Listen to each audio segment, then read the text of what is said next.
বুধবার সন্ধ্যায় মাত্র ৩৯ সেকেন্ডের ব্যবধানে দুইবার কেঁপে ওঠে ভেনেজুয়েলা। প্রথম কম্পনটি ছিল ৭.২ মাত্রার। এর রেশ কাটার আগেই আঘাত হানে ৭.৫ মাত্রার আরও একটি ভয়াবহ ভূমিকম্প।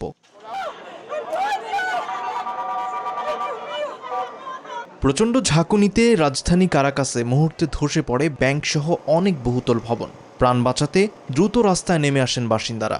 বড় ধরনের দুর্ঘটনা এড়াতে বহু ভবনের গ্যাস সংযোগ বন্ধ করে দেন দেশটির স্বরাষ্ট্রমন্ত্রী। কোনো মতে কাপড় পরে বের হওয়ার সময় দেখলাম সব দেয়ালে ফাটল ধরেছে।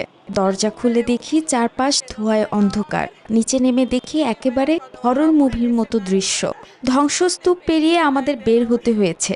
ওই ভবন থেকে কেবল একটি পরিবারকে আমি বের হতে দেখেছি।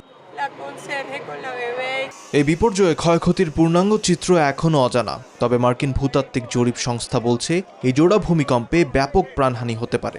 এমনকি মৃতের সংখ্যা ১ লাখ ছাড়িয়ে যাওয়ার চরম আশঙ্কাও রয়েছে। জাতীয় ছুটির দিন থাকায় ভূমিকম্পের সময় বেশিরভাগ মানুষই বাড়িতে অবস্থান করছিলেন। ধসে পড়া ভবনগুলোর নিচে আটকে পড়াদের উদ্ধারে চলছে জোরালো তল্লাশি অভিযান। সেই সঙ্গে শক্তিশালী আফটার শকের বিষয়েও সতর্কতা জারি করেছে কর্তৃপক্ষ। Desk report, news 24।